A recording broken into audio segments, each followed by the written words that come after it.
Good morning बच्चों। बेटा अपन पढ़ रहे हैं अपना पार्ट 2। इसमें हमने देखा कि किस तरह से जो है कंपनी ने भारत में जो है एक नए शासन की स्थापना की। यहाँ तक हमने पढ़ लिया।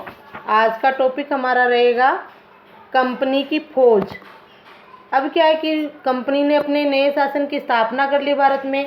भारत का अधिकांश भाग जो है सीधा ईस्ट इंडिया कंपनी के अंडर में चला गया और जो रियासती भारत था उसमें भी जो है रियासतों में राजा नवाब जो थे नाम मात्र के शासक थे।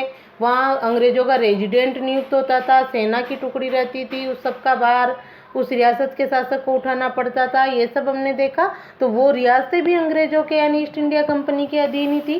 तो इस तरह से अब ईस्ट इंडिया कंपनी उन रियासतों से ब्रिटिश भारत से जो है बहुत कर वसूल करने लगी थी। कलेक्टर वगैरह जो अपन ने पढ़ा था ना, भारतीय जिले में कलेक्टर सबसे बड़ा ओहदा तो होता था, वो कर इकट्ठा करने का कार्य करता था। तो इस तरह से जो है ईस्ट इंडिया कंपनी ने अपना पूरा जमावड़ा भारत में जमा लिया था। अब देखो कंपनी की फौज, अब एक शासन की स्थापना कर ली तो कंपनी की फौज भी आवश्यक हो गई, क्योंकि राजा नवाबों के पास अपनी अपनी फौजें थी। फौज यानी सेना। तो अब देखो कंपनी ने भी अपनी फौज किस तरह से बनाई। किताब खोल लो। कंपनी की फौज देखो। कंपनी के साथ भारत में शासन और सुधार के लिए नए विचार तो आए, लेकिन उसकी असली सत्ता सैनिक ताकत में थी। कंपनी के साथ भारत में क्या हुआ, शासन और सुधार के नए विचार आए, कंपनी की सत्ता स्थापित हो गई, उससे भारत के शासन और में भी जो है सुधार आए, नए विचार आए, लेकिन उसकी असली सत्ता सैनिक ताकत में थी। कंपनी की असली सत्ता किसमें थी, सैनिक ताकत में। शासन की सत्ता सैनिकों में ही होती है। वैसे मुगल फौज मुख्य रूप से घुड़सवार यानी घोड़े पर चलने वाले प्रशिक्षित सैनिक थे मुगल फौज में, और पैदल सेना थी। मुगल फौज में घुड़सवार थे और पैदल सेना थी। पैदल सेना कम थी। उन्हें तीरंदाजी और तलवारबाजी का प्रशिक्षण दिया जाता था। मुगल फौज कौन सी, हमारे भारत की जो मुगल बादशाह थे ना हमारे, उनको प्रशिक्षण दिया जाता था। प्रशिक्षण यानी ट्रेनिंग। सेना में सवारों का दबदबा रहता था और मुगल साम्राज्य को एक विशाल पेशेवर प्रशिक्षण वाली पैदल सेना की जरूरत महसूस नहीं होती थी। घुड़सवार सेना ज़्यादा थी, उनको तलवारबाजी का और उनकी ट्रेनिंग दी जाती थी तीरंदाजी की। तो जो है मुगल साम्राज्य को जो है पेशेवर का मतलब होता है कि वो हमेशा सैनिक ही रहे और उनको जो है बादशाह सैनिकों को वेतन दे या उनके परिवार वालों का पालन पोषण करे। पेशेवर का मतलब ये होता है कि वो सेना में भर्ती हो जाए और आजीवन सैनिक बने रहे, प्रशिक्षण लेते रहे, अपडेट रहे हमेशा, उसको कहते हैं पेशेवर प्रशिक्षण। तो ऐसी सेना की मुगल बादशाह को ज़रूरत नहीं थी, महसूस ही नहीं हुई। उनके घुड़सवार थे। ग्रामीण इलाकों में सशस्त्र किसानों की बड़ी संख्या थी। स्थानीय जमींदार मुगलों को जरूरत पड़ने पर पैदल सिपाही मुहैया करा देते थे। कैसी सेना थी पैदल सेना, तो मुगल बादशाह के पास ग्रामीण इलाकों में जो किसान होते थे वो सशस्त्र, उनके शस्त्र लिए हुए ऐसे ही लड़ने में कोई नियम से नहीं लड़ते थे वो होते थे। तो कभी जरूरत पड़ती तो जमींदार लोग उन किसानों को ही भेज देते थे लड़ने के लिए।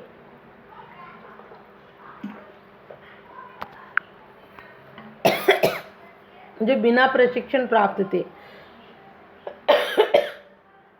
18वीं सदी में जब अवध और बनारस जैसी रियासतों में किसानों को भर्ती करके उन्हें पेशेवर सैनिक प्रशिक्षण दिया जाने लगा तो ये सूरत बदलने लगी। अब अवध और बनारस, अवध को कुशासन का आरोप लगा के मिला लिया था, इस तरह हुआ था ना, अपन ने देखा। तो वहाँ की रियासतों के शासकों ने उन किसानों को जो लड़ते थे ना वैसे भेज दिया करते थे। वैसे तो खेती करते थे, जब जरूरत पड़ती उनको लड़ने भेज देते। तो उन किसानों को अब अवध और बनारस में क्या किया जाने लगा, सैनिक प्रशिक्षण यानी उनको लड़ने की ट्रेनिंग दी जाने लगी और उनको पेशेवर सैनिक बनाया गया। तो जो सूरत बदलने लगी, अब रियासत के शासकों के पास भी सेना तैयार होने लगी। ईस्ट इंडिया कंपनी ने जब अपनी सेना के लिए भर्ती शुरू की तो उसने भी यही तरीका अपनाया। अब ईस्ट इंडिया कंपनी भी अपनी सेना बढ़ाने लगी, तब उन्होंने भी यही तरीका अपनाया कि पेशेवर सैनिक रखते, यानी जिनका पेशा ही क्या हो, सैनिक को लड़ना हो, और उसी की ट्रेनिंग लेते हैं वो।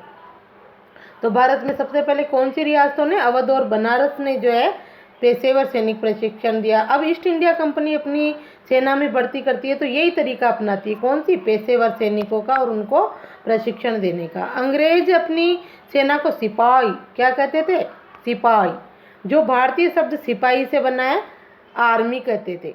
अंग्रेज अपनी सेना को सिपाही आर्मी कहते थे। क्या कहते थे, सिपाही आर्मी।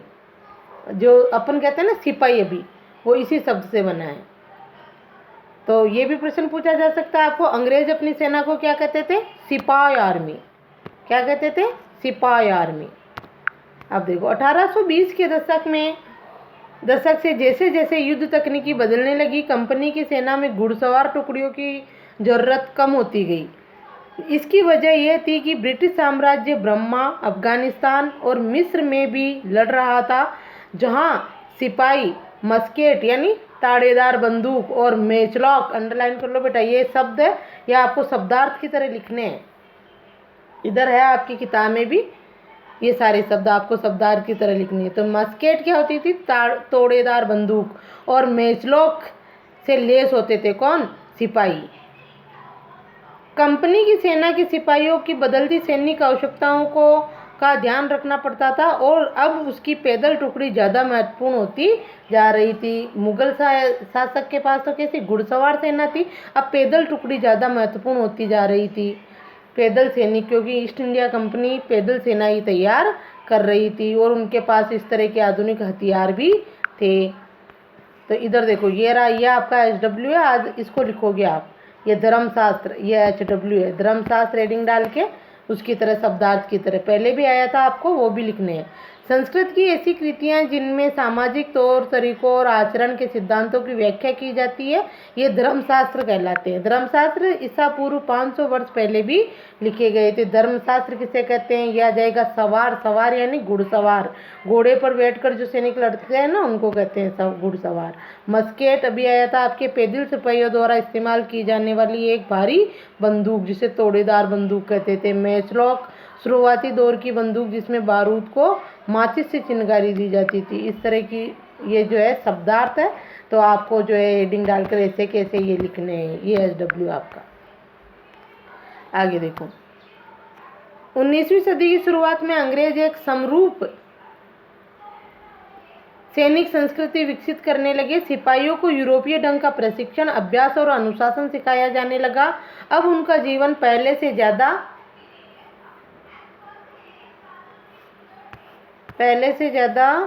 नियंत्रित था। किनका, सिपाहियों का।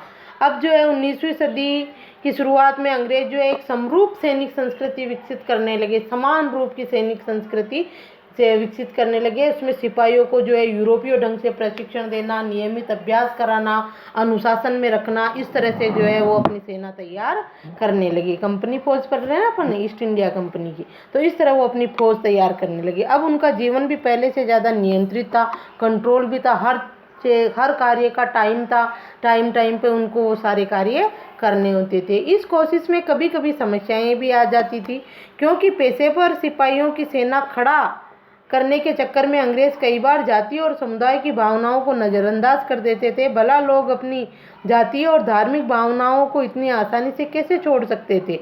क्या वे खुद को अपने समुदाय या सदस्य मानने के बजाय सिर्फ सिपाही मान सकते थे? तो इसमें जो है, जो यूरोपीय ढंग से प्रशिक्षण देना, ये जो सारा किया जाता था ना, भारतीय सैनिक भी थे अंग्रेजों की सेना में, उनको तो कई बार ये समस्याएं आती थी कि उनके लिए तो निश्चित नियम थे कि तुम्हें ये खाना है, ये करना है, वो करना है सारा, तो जो है कई बार धार्मिक भावनाएं जो है आड़ी आ जाती थी उसमें कि हमारे धर्म में ऐसा नहीं है, हम ऐसा नहीं करेंगे। इस तरह की समस्याएं पैदा हो जाती थी। कई जातियों में कोई चीज़ करना जो है निषेध माना जाता है, तो वो लोग उसके लिए मना करते थे कि नहीं, हम अपने समुदाय में ऐसा नहीं करते। अब वो समुदाय के सदस्य थे, अपनी जाति धर्म को मानना भी उनके लिए ज़रूरी था। तो कई बार जो है, जैसे गाय और सूअर की चर्बी वाला उदाहरण आपने पढ़ा ही होगा, वहाँ पर जो है इसीलिए तो 1857 की क्रांति हुई थी। वहाँ जब नई बंदूकें आई थी, उस पर गाय और सूअर की चर्बी लगी हुई थी, तो उसको मुंह से खोलना था, तो भारतीय सिपाहियों ने मना कर दिया कि ये हमारे धर्म के विरुद्ध है। इस तरह की समस्याएं आती थी ईस्ट इंडिया कंपनी को, अंग्रेजों को। आगे देखो, सिपाही क्या महसूस करते थे? अपने जीवन और अपनी पहचान, यानी वे कौन है, इस बात के एहसास में जो बदलाव आ रहे थे उनको सिपाहियों ने किस तरह देखा? 1857 का विद्रोह हमें सिपाहियों की इस दुनिया की झलक दिखाता है। इस विद्रोह के बारे में आप अध्याय 5 में पढ़ेंगे। यही जो मैंने बताया ना भी आपको, गाय और सुअर की चर्बी वाला, यह आपके अध्याय 5 में आएगा। तो ऐसे मतलब से जो भारतीय सैनिक ईस्ट इंडिया कंपनी की सेना में थे, उनके सामने अपनी जाति समुदाय का या अपने धर्म के कई मुद्दे आ जाते थे जो ईस्ट इंडिया कंपनी उनसे वो काम करवाना चाहती थी, और वो अपनी जाति समुदाय और धर्म का हवाला देकर वो काम करने से मना कर देते तो वो उन पर अत्याचार करते थे, या वो काम करवाने में ईस्ट इंडिया कंपनी को जो है भारतीय सैनिकों के साथ समस्याएं आती थी। ठीक है, तो इस तरह से जो कंपनी ने अपनी फौज तैयार कर दी। निष्कर्ष देखो, ईस्ट इंडिया कंपनी एक व्यापारिक कंपनी से बढ़ते बढ़ते एक भौगोलिक औपनिवेशिक शक्ति बन गई। हमने देखा पूरे पाठ में कि एक व्यापार करने के लिए वो सर टॉमस रॉ और जॉन हॉकिंस जो आए थे ना, मुगल बादशाह जहांगीर के समय व्यापार की अनुमति मांगी थी, और किस तरह से व्यापार करने के लिए कंपनी आई। 1757 तक इनका उद्देश्य व्यापार करना ही था। अपने पढ़ा ना, बंगाल का युद्ध हो गया, सिराजुद्दौला हार गया, तब तक ईस्ट इंडिया कंपनी का उद्देश्य भारत में शासन करना नहीं था। तभी तो सिराजुद्दौला को हराने के बाद भी मीर जाफर को बनाया, फिर मीर कासिम को बनाया, फिर मीर जाफर को बनाया। लेकिन जब ये नवाब ये बनाते थे, वो कठपुतली नवाब चाहती थी ईस्ट इंडिया कंपनी की, जो हम कहे वो करे। लेकिन नवाब जो होता था, राजा जो होता था, उसको अपनी प्रजा का भी कुछ देखना पड़ता है, जनता के हित में भी कार्य करने पड़ते हैं। तो वो चीज़ें ईस्ट इंडिया कंपनी को पसंद नहीं थी, इसलिए फिर ये टकराव इनमें बढ़ने लगे, और किसमें? स्थानीय शासकों में और ईस्ट इंडिया कंपनी में टकराव बढ़ने लगे। फिर ईस्ट इंडिया कंपनी क्या करने लगी कि जो क्षेत्र जीतती उसको सीधा अपने अधिकार में ही कर लेती थी। इस तरह से कंपनी ने एक औपनिवेशिक शक्ति बन गई भारत में। भारत के भौगोलिक भाग पर उसने अधिकार कर लिया। 19वीं सदी की शुरुआत में नई भाप तकनीकी के आने से ये प्रक्रिया और तेज हो गई। अब 19वीं सदी में क्या हुआ? भाप तकनीकी, भाप का इंजन आ गया। बनाया था ना जेम्स वाट ने इंजन बनाया था।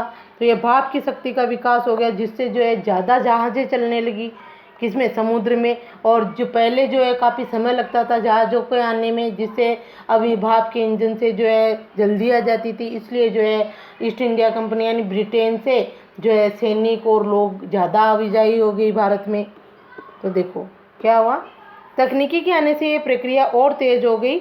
तब तक समुद्र मार्ग से भारत पहुंचने में 6 से 8 माह का समय लग जाता था। भाप के चलने वाले जहाज़ों ने ये यात्रा 3 हफ्ते में ही समेट दी। जहाँ 6 से 8 महीने लगते थे इंग्लैंड से भारत आने में, उसमें जो है अब कितने हफ्ते में? 3 हफ्ते में आने लग गए। इसके बाद तो ज़्यादा से ज़्यादा अंग्रेज और उनके परिवार भारत जैसे दूर देश में आने लगे।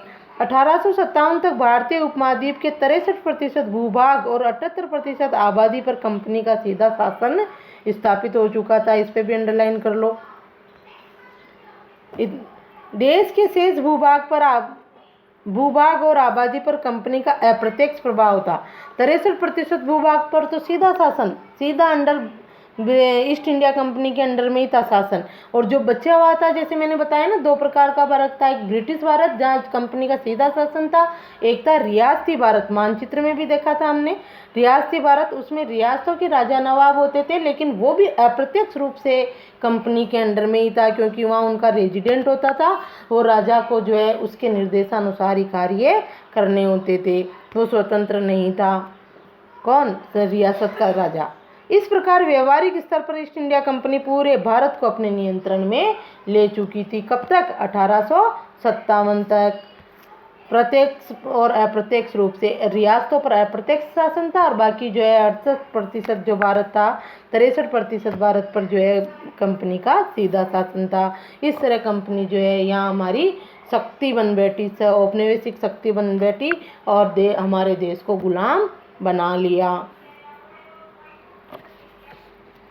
अब देखो आगे थोड़ा सा, ये दक्षिण अफ्रीका में दास व्यापार। देखो हमने पहले भी पढ़ा था कि दक्षिण अफ्रीका जो थी, वहाँ जो इतनी रोज़गार नहीं है लोगों के पास, तो वहाँ से जो है खूब दासों का व्यापार होता था, लोगों को बेचा जाता था। और फिर ये जो है औपनिवेशिक जो देश थे ना, जैसे ब्रिटेन, अमेरिका वगैरह, उनके साथ, दासों के साथ अच्छा व्यवहार नहीं करते थे, जानवरों जैसा व्यवहार करते थे। देखो दक्षिण अफ्रीका में दास व्यापार कैसे होता था। डच व्यापारी, डच फ्रांसीसी ये सब थे ना, अब भी थे, डच फ्रांसीसी पुर्तगाली सब भारत में थे, लेकिन उनका व्यापार बिल्कुल सीमित था। जब वो भी ईस्ट इंडिया कंपनी के अंडर में जितना आदेश वो देते उतना ही व्यापार कर सकते थे। डच व्यापारी 17वीं सदी में दक्षिण अफ्रीका पहुंचे। जल्द ही दास व्यापार शुरू हो गया। लोगों को बंधक बनाकर जंजीरों में बांधकर दास बाजारों में बेचा जाने लगा। 1834 में दास प्रथा के अंत के समय 1834 में दास प्रथा का अंत हुआ। अंत के समय अफ्रीका के दक्षिण सिरे पर स्थित केप में निजी स्वामित्व में दासों की संख्या 36,774 थी। 1824 में केप आने वाले एक यात्री ने वहां होने वाली नीलामी का आंखों देखा ब्यौरा प्रस्तुत किया। देखो नीलामी, दासों की, लोगों की कैसे नीलामी होती थी। बेचारों के पास रोजगार था नहीं, दासों को, इनको लोगों को खरीद लेते थे, हमारे जैसे इंसान थे वो, और ऐसे लाइन से खड़ा कर लेते थे। उसमें स्त्री बच्चे अलग हो जाते थे, पुरुष अलग हो जाते थे। अब कोई खरीदने वाला तो उसको पुरुष की जरूरत है तो पुरुषों को खरीदेगा। इस तरह उनके परिवार ही टूट जाते थे। और फिर उनके साथ जो है बिल्कुल जानवरों जैसा व्यवहार किया जाता था, खूब उनसे काम करवाया जाता था। तो देखो एक क्या लिखता है, केप से आने वाला एक यात्री लिखता है कि कैसे दास व्यापार होता था। ये मालूम होने पर कि पशुओं, कृषि उत्पादों की नीलामी होने वाली है, हमें अपने गाड़ी, नए बैल खरीदने ये मालूम होने पर कि पशुओं, कृषि उत्पादों की नीलामी होने वाली है, हमने अपनी गाड़ी, नए बैल खरीदने के लिए रोक ली। नीलामी के माल में एक स्त्री दास, उसके 3 बच्चे थे। किसानों ने पशुओं के समान ही उन्हें परखा, उन्हें अलग अलग खरीदारों को बेच दिया गया। माँ ने चिंता, वेदना और आंसू भरी आंखों में बच्चों की तरफ देखा। दुखी बच्चे व्याकुल माँ बाप से चिपक गए। ये दृश्य दिल को पिघलाने वाला था। इसके विपरीत मौजूद दर्शकों के चेहरे हंसते हुए एवं असंवेदनशील थे। देखो कैसे दासों का व्यापार होता था दक्षिण अफ्रीका में, ये बता रहा है एक यात्री। केप एक देश का नाम है, दक्षिण अफ्रीका के ही जो है देश का नाम है। तो वहाँ पर क्या था, केप आया था दक्षिण अफ्रीका के एक देश में, अफ्रीका तो महाद्वीप है ना, तो वहाँ पर जो है आया तो उसने देखा कि ऐसे लोगों को खरीद कर लाइन में, परिवार थे जैसे माता पिता और 3 बच्चे हैं। अब खरीदने वाला पिता को किसी और व्यापारी ने खरीद लिया, माँ को किसी और ने खरीद लिया और बच्चों को किसी और ने खरीद लिया। तो किस तरह से जो 3 बच्चे अपनी माँ से अलग हो जाते हैं, फिर वो लोग उनके पास ही रहते हैं, वहीं दास उनके गुलाम हो गए वो, और वो उनसे जो है बहुत कड़ी मेहनत करवाते हैं, खाना भी सही ढंग का उनको नहीं देते हैं। इस तरह से दक्षिण अफ्रीका से जो है दासों का व्यापार होता था। 1834 में तो दास प्रथा का अंत हो गया था। 1848 में तो पूर्ण रूप से समाप्त कर दी गई थी वैसे यूरोप महाद्वीप में दास प्रथा। ठीक है, बताइए आपका पाठ पूरा हुआ। पाठ को किताब में एक आध बार और पढ़ना, समझना आप। आइए कल्पना करें, आप 18वीं सदी के आखिरी या 19वीं सदी समझ गए आप। जैसे 1824 है तो सदी कौन सी है, 19वीं, और 1700 सन जहाँ पर है वो सदी 18वीं, और इसमें भी उत्तरार्ध और पूर्वार्ध। जैसे 1850 से पहले 1824 है तो ये 19वीं सदी का पहले का भाग है पूर्वार्ध, और 50 के बाद उत्तरार्ध आ जाता है, उतरने लगती है ना आदि के बाद, इस तरह से। तो ये भी ध्यान रखोगे आप। 18वीं सदी के आखिर यानी आप 1750 के बाद, 1760, 61, 62, 64, 1757 में, 1764 में प्लासी के युद्ध वगैरह ये हुए ना, तो 18वीं सदी के बाद ईस्ट इंडिया कंपनी का प्रभाव ज़्यादा बढ़ने लगा था। और 19वीं सदी के प्रारंभ में, 19वीं सदी के प्रारंभ में जैसे 1800 से शुरू हो गई, 1857 में तो क्रांति हो गई थी। 19वीं सदी के प्रारंभ में इंग्लैंड में रह रहे हैं आप, ठीक है। ब्रिटिश विजय की कहानी पर आपकी क्या प्रतिक्रिया होगी। ब्रिटिश विजय की, ब्रिटेन ने किस तरह विजय प्राप्त की, उससे क्या प्रतिक्रिया होगी, आप क्या कहेंगे प्रतिक्रिया का मतलब। याद रखिए कि आप वहाँ जाने वाले बहुत सारे अफसरों की बेहिसाब कमाई के बारे में जान चुके हैं। जैसे अपन ने देखा था ना, वो कौन था, रॉबर्ट क्लाइव, जब वहाँ गया तो अनाप शनाप धन संपत्ति यहाँ से लूट कर ले गया था वहाँ पर। और जितने भी गवर्नर जनरल बनकर आए भारत में, वो खूब अनाप शनाप संपत्ति यहाँ से ले गए थे, बेहिसाब कमाई यहाँ से ले गए थे। तो हमारी प्रतिक्रिया क्या होगी? हम जो है अगर ब्रिटेन इंग्लैंड में रह रहे हैं तो हम ये देखेंगे कि वहाँ पर हमारे देश के जो गांधी जी वगैरह थे वो यही तो देखे कि किस तरह से जो है ये लोग हमारे देश को लूट कर हमारे देश का धन संपत्ति जो है इंग्लैंड में ला रहे हैं। ठीक है, इंग्लैंड और ब्रिटेन एक ही है। ब्रिटेन में जैसे इंग्लैंड एक देश है अभी, और ब्रिटेन में जो है इंग्लैंड, आयरलैंड, स्कॉटलैंड, ये छोटे छोटे देश 2-3 है, इनको मिलाकर इनको ब्रिटेन कहते हैं। एक ही चीज़ है वो। ठीक है, वैसे इंग्लैंड और ब्रिटेन में कोई फ़र्क नहीं है, इंग्लैंड भी ब्रिटेन का ही भाग है। ये हो गया आपका पार्ट पूरा। ठीक है, पार्ट को एक बार और पढ़ना। अब आज का होमवर्क आपका ये 2-3 प्रश्न दे देती हूँ बेटा। ये आपका आज का HW होगा, प्रश्न नंबर 1, 2 और 3। और वो शब्दावली वाले शब्द जो पूरी किताब में आए हैं, जैसे धर्मशास्त्र, सवार, मस्केट, ये आए थे ना। और ये जैसे महाभियोग, काजी, मुक्ति, पूरी किताब में जितने भी इस तरह के ये रहा, कन्फेडेरेसी, ऐसे शब्द जो भी आए ना, निषेधा, आज्ञा, अधीनस्थता, पूरे पाठ में से ये शब्दावली की तरह इन शब्दों को लिखोगे आप। ये मैंने पहले भी दे दिया था आपको, नहीं किया हो तो आज कर लेना, सभी शब्दावली लिख के ही कर लेना। ठीक है, अब देखो आपका पहला प्रश्न है, निम्नलिखित के जोड़े बनाइए। तो बेटा आप क्या करोगे, पहले किताब में इन पे 1, 2, 3 नंबर डाल लो। 1 दीवानी 1, शेर मैसूर 2, फौजदारी अदालत 3, रानी चेन्नम्मा 4, सिपाही 5 और वॉरेन हेस्टिंग्स 6। ये 1, 2, 3, 4, 5, 6 नंबर डालिए। अब मिलाएंगे अपन। दीवानी यानी क्या होता है? भू राजस्व वसूल करने का अधिकार, 1 नंबर डाल लो। शेर मैसूर किसे कहा गया? टीपू सुल्तान को, 2 नंबर डाल लो। फौजदारी अदालत का बेटा फौजदारी अदालत ही है, 3 नंबर इस पे डाल लो, फौजदारी अदालत पे। ठीक है, फौजदारी अदालत 3 नंबर। 4 रानी चेन्नम्मा, ये आएगा लास्ट वाला, कित्तूर में अंग्रेज विरोधी आंदोलन का नेतृत्व किया, 4 नंबर डाल लो इस पे। और फिर सिपाही ये वाला, 5 नंबर डालो सिपाही पे। वॉरेन हेस्टिंग्स प्रथम गवर्नर जनरल। ठीक है, आप जो है निम्नलिखित के जोड़े बनाना है आपको, यानी दीवानी के सामने आप ये लिख देना, शेर मैसूर के सामने टीपू सुल्तान लिख देना, सामने सही उत्तर लिखना है। फौजदारी अदालत के सामने फौजदारी अदालत ही लिख दो। रानी चेन्नम्मा 4 नंबर के सामने ये वाला लिख देना, 4 नंबर। सिपाही के सामने सिपाही, और वॉरेन हेस्टिंग्स के सामने भारत का पहला गवर्नर जनरल। ये आपको याद भी रखना है, भारत का प्रथम गवर्नर जनरल कौन था? Warren Hastings. ठीक है, तो ये वाला प्रश्न करोगे आज के HW में। अगला देखो, रिक्त स्थानों की पूर्ति कीजिए, ये भी करोगे आज के HW में। आज ही का HW है ये। ठीक है, देखो बंगाल पर अंग्रेजों की जीत, प्लासी, यहाँ क्या आएगा? प्लासी, ये आएगा। प्लासी की जंग से शुरू हुई। ठीक है, हैदर अली और टीपू सुल्तान, यहाँ खालिस्तान में आएगा मैसूर। हैदर अली और टीपू सुल्तान मैसूर के शासक थे।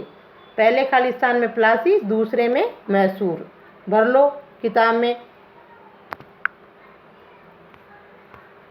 अगला देखो, डलहौजी ने, खालिस्तान में आएगा विलय नीति का सिद्धांत, विलय का सिद्धांत लागू किया। डलहौजी ने विलय का सिद्धांत लागू किया, या डलहौजी ने विलय नीति अपनाई। क्या थी विलय नीति? कि जो है गेन केन प्रकारेण कुछ भी बहाना बनाकर किसी भी भारतीय रियासत को ब्रिटिश साम्राज्य में मिलाना। नागपुर, सतारा, झांसी उसको मिलाया था। अवध को, उनको तो कैसे मिलाया था? नागपुर, सतारा, उदयपुर, झांसी को, कि उन राजा के बाद जो है उनका कोई पुत्र नहीं था, और गोद लिए हुए पुत्र को वो शासक नहीं मानेंगे, या राजा के पुत्र नहीं है तो वो किसी को अपना उत्तराधिकारी नियुक्त नहीं कर सकता। उस रियासत को ब्रिटिश साम्राज्य में मिला लिया जाएगा, यानी विलय कर लिया जाएगा। तो इसमें ये नीति किसने अपनाई थी? गवर्नर जनरल बन के आया था लॉर्ड डलहौजी ने। ठीक है, मराठा रियासतें मुख्य रूप से भारत के, इसमें आएगा आपके दक्षिण में है ना मराठा, महाराष्ट्र, दक्षिण में भाग में स्थित थी। खाली स्थान में क्या भरोगे? दक्षिण। ये हो गए 4 खाली स्थान। पहले में प्लासी, दूसरे में मैसूर, तीसरे में विलय और चौथे में दक्षिण भरना है। ठीक है, ये भी आज ही करना है आपको। प्रश्न नंबर 2। अब है प्रश्न नंबर 3, ये भी आज ही करना है, आज ही का SW है आपका। देखो प्रश्न नंबर 3, सही गलत बताइए। मुगल साम्राज्य 18वीं सदी में मजबूत हो गया। 18वीं सदी में मजबूत कहाँ हुआ? 1707 में औरंगजेब की मृत्यु हो गई, उसके बाद और कमज़ोर हो गया। 1707 में 18वीं सदी आई तो थी, तो ये गलत। ये क्या है? गलत। लिख लो इसके आगे। East India company, English east India company Bharat के साथ व्यापार करने वाली एकमात्र यूरोपीय कंपनी थी। ये भी गलत, एकमात्र नहीं थी। डच, फ्रांसीसी, पुर्तगाली, ये सब जो है यूरोपीय कंपनियां ही थी, तो दूसरा भी गलत। महाराजा रणजीत सिंह पंजाब के राजा थे, ये सही है, ये सही। महाराजा रणजीत सिंह पंजाब के राजा थे। अंग्रेजों ने अपने कब्जे वाले इलाकों में कोई शासकीय बदलाव नहीं किए। नहीं किए क्या? किए उन्होंने, तो रेजिडेंट नियुक्त कर दिया। क्या क्या शासकीय बदलाव किए? तो ये भी आपका क्या होगा? गलत। ठीक है, पहला गलत, दूसरा गलत, तीसरा सही और चौथा भी गलत। ये लाइन लिख के आपको कि मुगल साम्राज्य 18वीं सदी में मजबूत होता गया, ठीक है, ये लिखे, इसके सामने लिख दो गलत। ठीक है, गलत गलत सही गलत। इस तरह आपको ये प्रश्न नंबर 1, 2, 3 होमवर्क में करने हैं। बाकी जो प्रश्न है उनके उत्तर बाद में भेजूंगी। ठीक है बेटा, और आपको ये याद भी करने हैं। तो आज का होमवर्क हो गया आपका शब्दावली। ये जो शब्द है, नए शब्द जैसे अभी मैंने बोल के बताए थे आपको, धर्मशास्त्र, सवार, है ना, महाभियोग वगैरह, इनको शब्दावली जैसे लिखना है और इन 3 प्रश्नों के उत्तर लिखने हैं आपको। ठीक है, मिलान करो रिक्त स्थान और सही गलत।